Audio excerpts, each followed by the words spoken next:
I'm Shez. And I'm Kell. Together we are She Can. And this is Spill the Prosecco.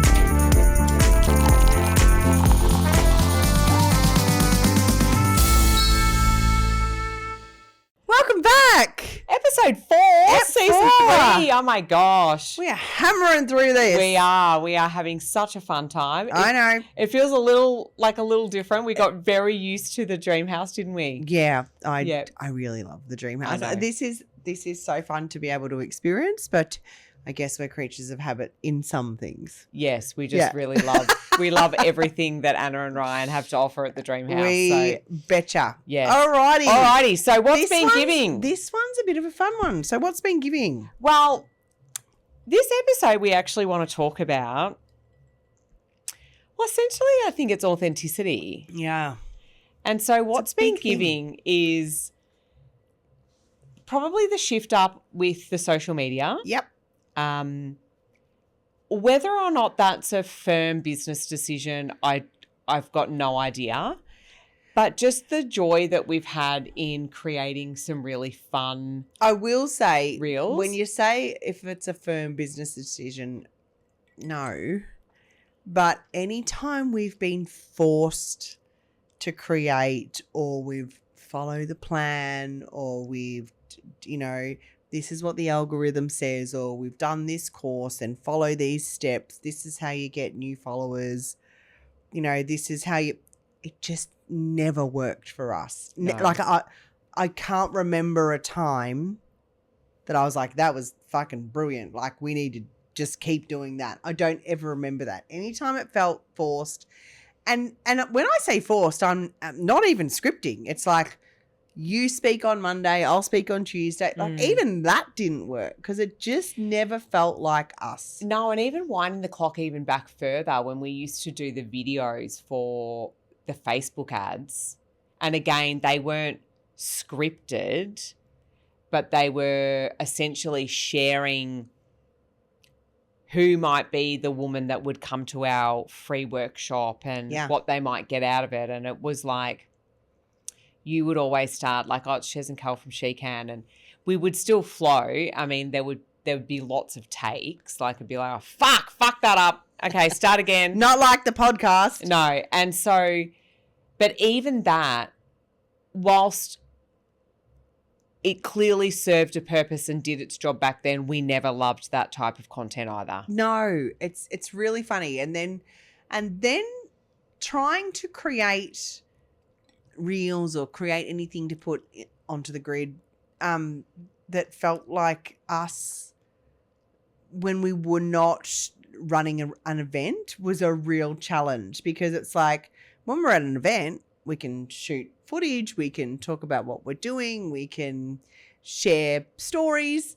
When we're not, what do you want to see? Me a Zoom talking to Kell on a computer, or our messenger chat on the plans for what's next? And no. So, and I think there's such an element of that playing into our human design a lot as well. As generators, we're here to respond. And so when we feel like there's nothing to respond to, that's a real challenge. Yeah. Whereas when we are at a retreat or running an event, you bet, there's stories and there's things that happen that we get excited to talk into. And we will also say that whether or not it's because we're in our 40s and we're getting to that hopefully transition of life where you're like, I just don't give a fuck anymore. If you like me or you don't. We're not interested in the 7-second reels and what the best hook is and what the text should be on the screen. And like, I've done it in my own brand and I fucking hate it. Yeah. And look. And this is the trending audio, and then keep your caption to this because the goal is that someone's going to touch your reel so that's classed as engagement. And I'm just like, no. But we also know there are people that will listen to this podcast to criticize. There are people that will watch our reels, and thank you for your views, to criticize, to screenshot, but I don't give a fuck. Like, it's just and I guess it started when we were launching Kin and we were looking for funny sibling reels. Yes. And that, eldest daughter, youngest daughter, or, relationships with your kids. There was even a little bit of relationship stuff, husband-wife stuff that we did. But it was fun. It was funny. It was fun to create. And our spin, because so often reels have a voiceover, our spin was like, well, I'm not going to just mime it. I'm actually just going to say it because that feels more like us too. And I think because it was so much fun, you can't fake the joy, you can't fake the laughter. It was refreshing for people to see that in news feeds. And I think too also the us cracking ourselves up every time, like we intentionally sit down and go, right, we want to record these reels. Excuse me, but we are cracking ourselves up after recording every reel, and we keep a bit of that in. And people literally comment and just say, just love how you crack yourselves up. And I think we see inspiration of things, and as you're exactly right, it might be a voiceover, or it might be text on screen, and be like, well, it's you and I together. We might as well just be like, that's a conversation. Yeah. Yeah. And so it has been it's been a really fun shift. It's been mind-blowing on what actually lands. I think it really proves to us people are done. They're done with the same thing. Like they're craving that. I just need to see some real humans. I need to believe it. I don't believe it. And I think too with with AI and True. the capabilities that it has now to be able to support people in their marketing and their social media, and really and I say support people because, being a business owner, it's a lot, and there's so many different things that you need to do, but people are wanting, real. I just want to laugh. Yeah. And they want real in-person stuff. Yeah. As well. Yeah, you can't fake these voices. No, exactly. And I think too, if you were to watch a reel on our Instagram, you would be like, well, they sound exactly the same on the podcast. Yeah. In fact, and this is embarrassing, but, it's the truth. While we're in Europe, when we're with my family, they don't speak any English. So it's all Google Translate and the baby bit of Italian that I know. And I have to type everything into Google Translate. They speak into it, and then it just speaks back to you. Yep. But Google Translate I'm that ocker. Google Translate can't understand me. Like, how embarrassing. It gets the words wrong every time because of my ocker accent. Well, what the hell would it do for me? It's just so funny. And they're all like, Shez talks really fast, and they will speak into their Google Translate, and then that it will speak back to me, and then they hold the phone at me as if to say, speak back. But every time I do it, the entire wrong thing gets back to Google. Okay. So it's actually hilarious. So I have to type everything that I want to say. I think, there's just that element where from the beginning of She Can, we never knew what we were doing. No. And so we've always just done what has felt right. What feels right. It's a very intuition gut thing. And so when we decided to relaunch, when we restarted, we were like, we did what we knew. Mm-hmm. And then we obviously shared in season 2 that what we knew didn't feel right anymore because we'd had evolved. Yeah. And so we became very clear on, okay, well, that's not the way we can run events or do events anymore marketing wise. And so the shift in running doing these funny reels, whatever, essentially it's vanity metrics, but it's fun. And you hope that it opens up conversations and you get new people into your world and people start listening to the podcast and might come to a retreat because they think we're cool to hang out with. I don't know. Or not.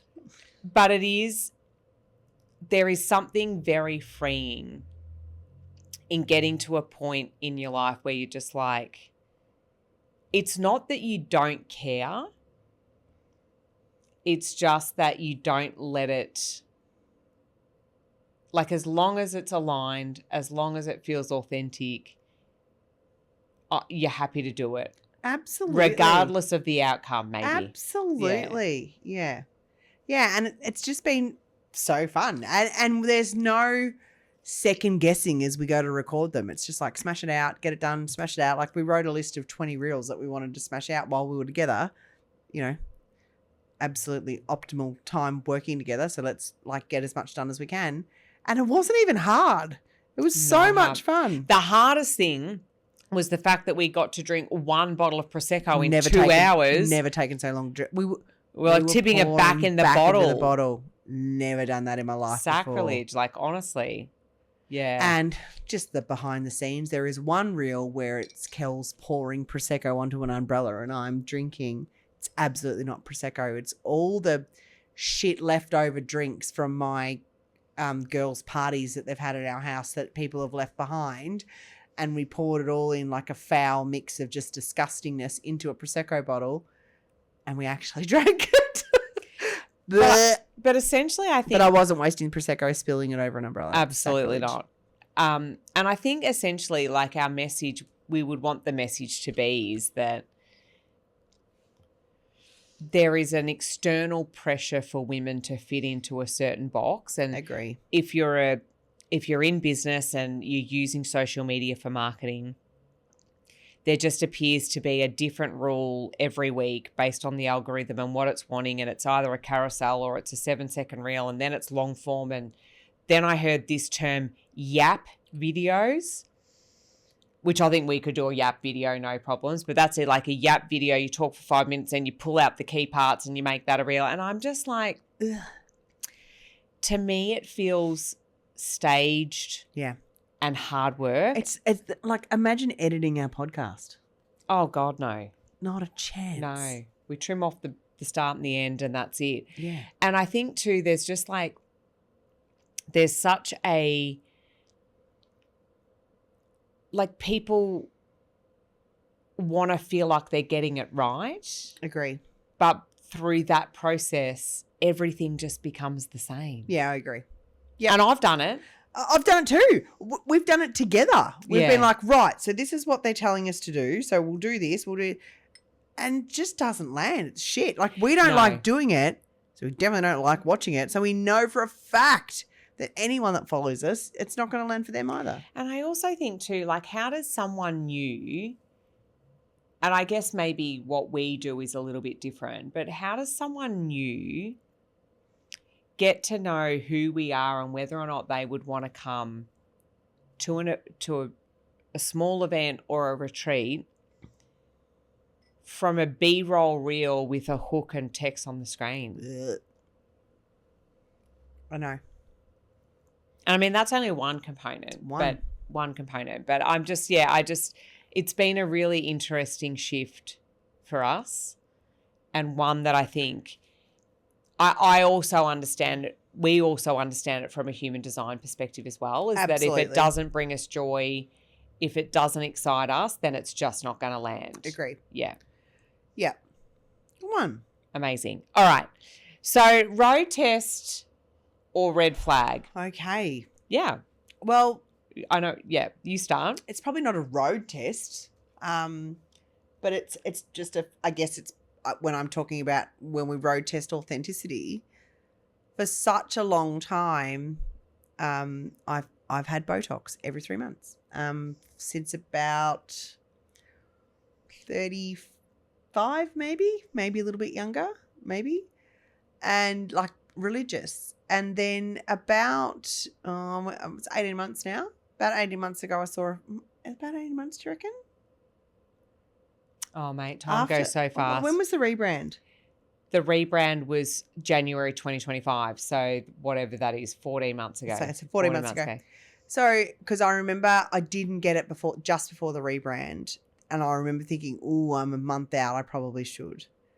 And then somewhere in between the rebrand and I saw a photo of myself and I didn't look like me. And no one had said it to me because obviously, I don't know if they'd just been like, oh, that's Shez's face. but it did not look like me. So you go from Botox religious every 3 months. And I'm not just talking a couple of little prongs up the top. I'm talking forehead. I used to get my lips done in my nose, the bunny nose, and around my eyes. What do they do to your nose? So you go like that, and they take like the bunny. Oh, the wrinkles on your nose. Yeah. Really? Yep. Do I have them? No. Oh, I'm just going to check that out while while you check that out while I talk. So that, like, we're not talking a baby, like, scrunchy nose, like a bunny. Yeah, no, you don't have it. No. Got every other line on there. But I don't, it's so funny. But I saw this photo of myself and I was like, fuck, it doesn't look like my face. And, you know, I'm all good with people that want to do it. What do you think you were comparing yourself to, though? Like when you said, it's a great question. I just didn't look like me. Like, you just look in the mirror and but it was like what you looked like every 3 months because you had Botox, or had it just... It's so weird. You know when you look in, like, you know how you hear people say, I looked in the mirror one day and I saw this older person looking back at me? I just saw this frozen, bigger lipped, people that have a lot of facial surgery or cosmetic surgery. Like, I know even people that I've followed over the years, I've been like, fuck, you used to look like this and now you look like this. And I just had this feeling that I was on that path to that. Yeah. And right. I just hated it. Like, it was a real, and it's really funny because then my youngest daughter, Rubes, had sent me a photo and she's like, you look hot this photo, Shez. And I hated it because I just looked full, toxed, lipped. I just hated it. And I just, I don't look at, you know, fuck, I'll still look at myself in the mirror now and go, Jesus, Shez, you look like tired.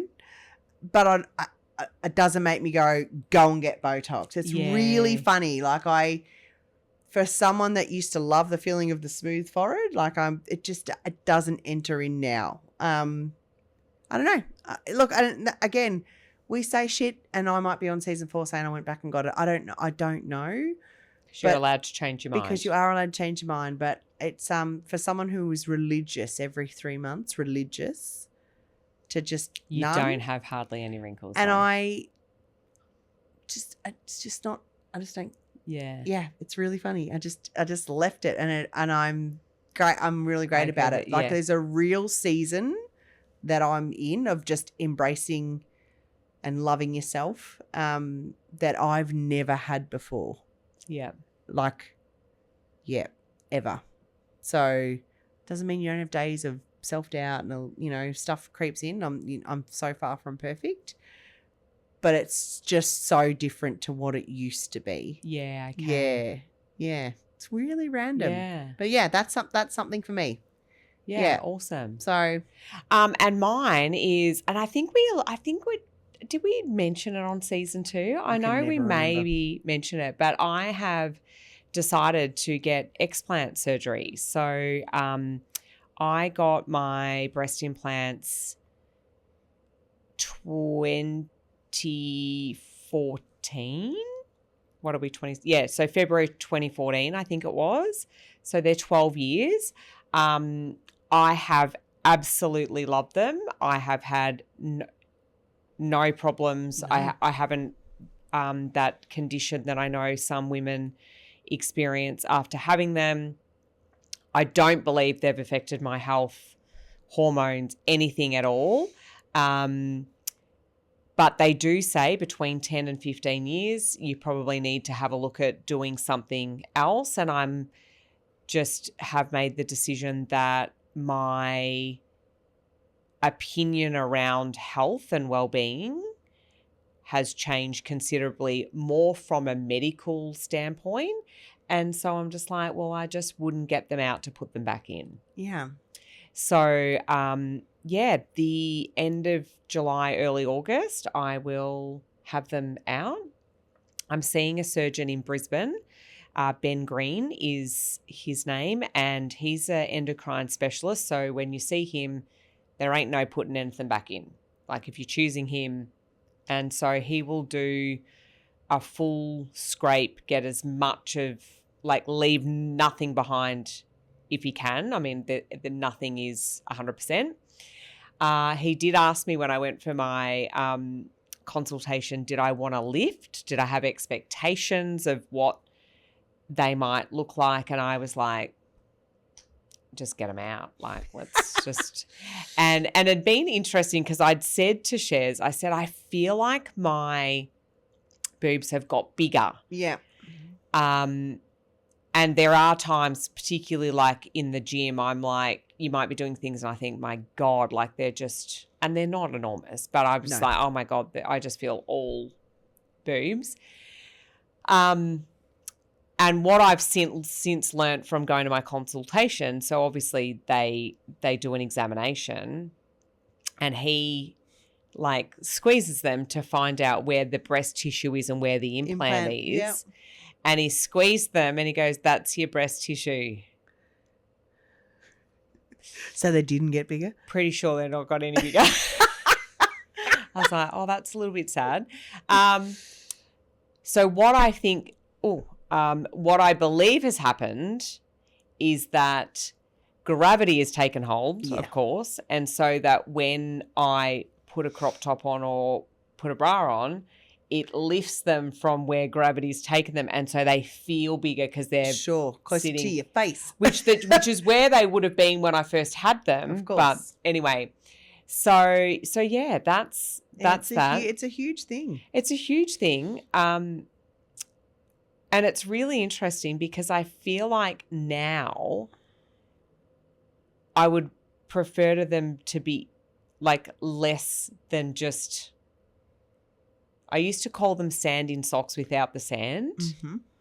They were just like little pixie shoes. Yep.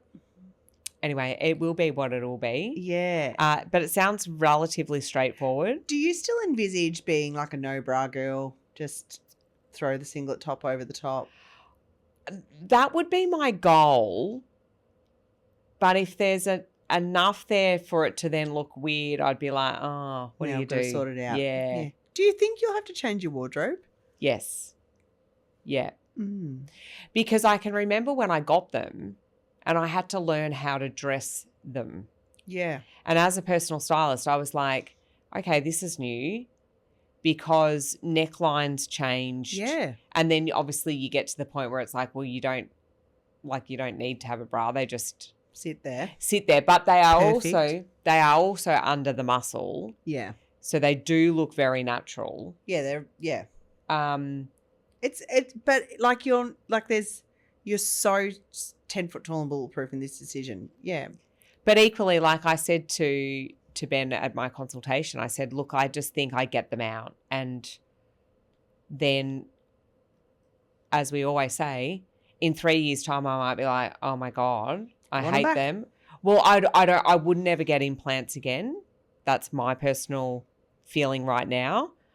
I don't see that changing. Yeah. But I might be like, oh, let's give these babies a little lift. Oh, yeah. Maybe. I don't know. Yeah. Cool. But if there's not much there to lift, then they're just going to be where they are. Low, wide, small is what I'm guessing. If there's anything other than that, then she's a bonus. I love it. But Amazing. yeah, it's just, and the Botox thing for me too is like, I think that was probably September last year. Mm. But I have really heavy eyelids, right? So if they put it in my forehead, I hate it because it's like low. So I'm probably, something that I didn't share in the previous episode when we were talking about perimenopause is that I had the periodontal dermatitis. Yeah, actually, yeah. And that was a real struggle for me because I've never had pimples, acne. I've had clear skin my whole life. Yeah. And to get this and it be red and aggravated, I was like, oh my God. Yeah. But I'm not I'll try one thing. We're throwing everything at it. So I'm changing my toothpaste. I'm not using skincare. Someone said this is good. I'm going to do that. Like I'm going to do everything. I noticed your toothpaste in the room. So periodontal dermatitis. Your standard commercial toothpaste have an ingredient in it that can flare that up. I absolutely noticed that in the room. I was like, I wonder what toothpaste she's I'm trying also a these real days. face washer girl. So I love a face washer. Face washer girl. And Like so packed her own for Bali. I did. So when you're a face washer girl, you often go really hot water. So I've Yeah. had to like back that off. But I've gone to more of a soft microfiber cloth than a fluffy. So I just did everything. And then I will say that I did find that Yours Only brand, again, not sponsored, and that balm thing that they did, that was That she just fixed it. it did. Yeah, good one. After, I mean, it had reduced, but I did get a little bit nervous that it might have been the Prosecco. But it hasn't, because it hasn't reflared. I've literally healed my skin. Yeah. But I did go and have a skin treatment before Bali. And she said, oh, do you have perioral dermatitis? And I said, well, I used to. But she could still see the redness. Uh-huh. But it's not broken. It's not had the welty things. Okay. Yeah. Cool. So that's it. Yeah. Amazing. Okay. Listener spill. Got one? Okay. Let me go in. Dun, dun, dun. We're actually, you can clearly tell we're in Bali, fully feet up. I know. It is one of those things that I always sit here and think, I don't know how else to sit though. Oh. Like when there's a... Okay, well, what do you call this? I've let it go. A poof? What do you call it? What do you put your feet up on? I'm not...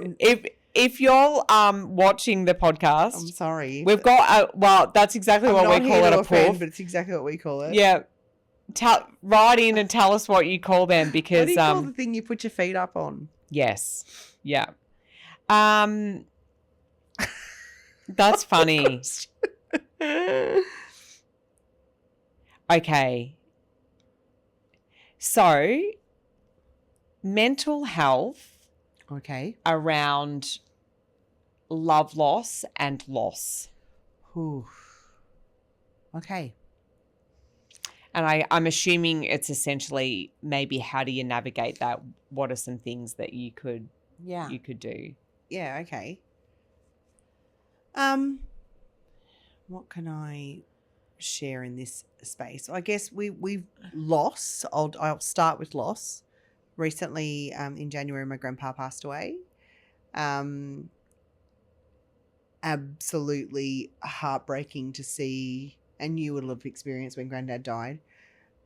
The heads of family, because you know that there's a breakdown about to happen that it's just inevitable. Like they are such glue, or the reason that you do so much together, and that breaks that down. So, I guess our mental health. I mean, the whole process of losing someone, is fucking exhausting. It's mentally, it's emotionally exhausting. You're carrying so much stuff. You're just navigating so many different, spinning so many plates.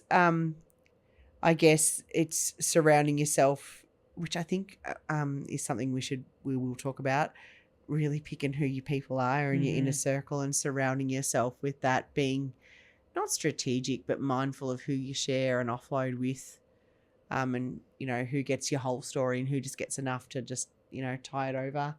I think I've definitely even in the last 18 months become so much more selective of my inner circle of who my people are.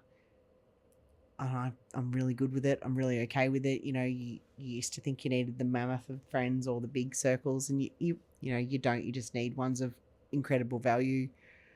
So I think that's probably, and I guess it's the same with heartbreak as well. Our most recent breakup in our world is probably Ruby and Kell, and you know, just the way they handled it was so mature and so responsible for two people that are, you know, not yet. Kell's 21, but just to be able to identify that it wasn't moving forward into anything more, and by more I mean, you know, Ruby would say, I just feel like we should be falling more in love with each other every day. Like, I hear you and Dad say, I love you more than when I first met you. She said, we weren't going that way. We were falling more into, you're literally my best mate. Yeah. I can tell you anything, but the romantic stuff, the stuff that gives you butterflies isn't getting bigger. If anything, it's getting smaller. So they decided to pull the pin, which still meant significant loss. Like, a part of our family, like furniture, and deeply miss him, and and his family, and we're just so lucky that they were mature enough and smart Yes. enough to call it before it got to a yuck part, Mm-hmm. because it means that we still get to have a relationship with both. Yeah. And you never say never. We don't know what will happen in their futures, but I think if it can be handled in that way versus come out of nowhere, rug got pulled out from under you, it's far easier, because I can imagine when it isn't a conversation that's been brought up together and it's amicable and it's a decision made duly, or it's just one person's just all of a sudden woken up one day and decides it's not for them and then they pull the pin, that lands very differently on your mental health and the questions that you're asking yourself. There's no explanation because it's nasty. There's no way you can ask the questions, you can talk it out, you can get closure. So it leads to a very different line of mental health. I think that's probably where my head goes in this space. Yeah. How about you? Well, I would probably, and I agree with all of that. So I guess for me, not necessarily advice, but I think it's important that there's no judgment around timelines. Yeah. And there's also no judgment around the grief that can be felt, whether it's love loss or physical loss of someone passing. And so I think it's about navigating just what is true to you in every given moment. And as you said, I would be like, absolutely make sure you've got your people around. Absolutely make sure that you've got a support network. Yeah. Keep lines of communication open to people that just are there for an ear and that you trust and you feel safe with. But let go of, like, even essentially the stages of grief. Like, you know, like, great if that serves you, but let it go if it doesn't, and just be really okay with, you might be feeling 6 months down the track like, oh, I'm coming up for air, and the week later feel like all the wind's been knocked out of you again. So I think it's timeline. I think that's a really great point. I just think it's like, don't have judgment, don't have expectations. Just know that this too shall pass, but it will continue to show up when you least expect it. And so, like, what do they say? Time heals all wounds. I absolutely don't agree with that comment. No, I don't know that. I mean, case in point. Yeah. Episode 1. Yeah. The further you get down the track and the more you realize on what you've missed out on and what they've missed out on. But even with love loss, right? You just, well, with anything, and it's the shittest advice that you get when you're going through it, but you just trust that it is the way it is, because it would have been something different if it wasn't the way it is. Literally, like I just said, case in point, episode 1, I was not expecting to cry about talking about the relationship with my mum and I.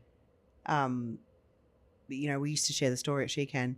Don't share a story if you're still in it. Well, that's probably, I don't even know if I believe that anymore, because I don't know if you're ever out of it. No, and you're only human, and you can only show up the way you are in that point in time. And I just think there's not a rule book. And it was really interesting in the letters that I wrote to the girls. I was just like, I didn't get a rule book. I didn't get an instruction manual. Like, you become a mum and you just think, fuck, I have no idea what I'm doing. I just hope I don't stuff them up too much. But you hope that if they choose to have kids for themselves in the future, that they'll look back on it and go, oh yeah, now I know what mum meant. Like, you're just doing the best you can with what you've got. I had similar things in my letter to my girls. I'm like, you're absolutely doing the best you have. And you won't get it right all the time. What you loved about our relationship and your upbringing, use it. Yeah. What you didn't, don't, because there's no rules. That's right. And I think that's the same when it comes to heartbreak and love loss and loss of really special people in your world. There's an element of surrender to, it is the way it is, otherwise it wouldn't be the way it is. I truly believe that the day we die is written the day we're born. Yeah. And so if it was meant to be any other way, it would be. So It's not. But just don't have judgment, timelines, expectations on when you should be over it. And if people are around you saying, come on now, like it's time to pick your chin up, I'd be like, not my person. And I think that's valuable too. So listen in to the advice that you're being given and work out if they really are your people or not. Yeah. Yeah, And 'cause also sometimes we can be tricked into thinking they're our inner circle. They're not. yeah, and be clear in the communication of the support that you want. If you just want an ear and you don't want advice and you don't want another, insider's view, ask that person, could you just be an ear without judgment, without response, and flip side, if you're the friend of that person, what do you need? What do you need from me in this moment? What do you need from me in this moment? So like be both.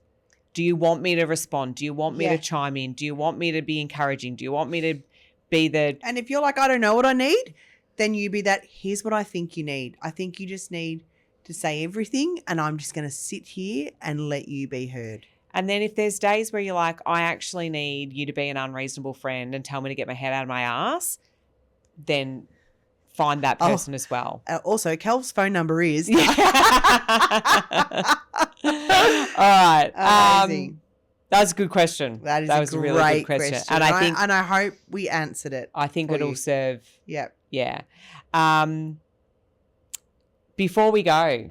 So I think I'm just I had this little moment when we were talking about the letter writing. Write a letter to someone. There is some real magic in whether it's a husband or whether it's a partner or if it's a mum or a grandma or write the letter, because there's some real, like Kell didn't know in that moment when she was writing her letter to Mace that Mace would see one line and say, that's the first tattoo I ever want to have and it's your handwriting and it's whatever the message was. You just never There's know. nothing too big for you to achieve is what it was. It? Yeah. Oh, beautiful. Yeah. And I think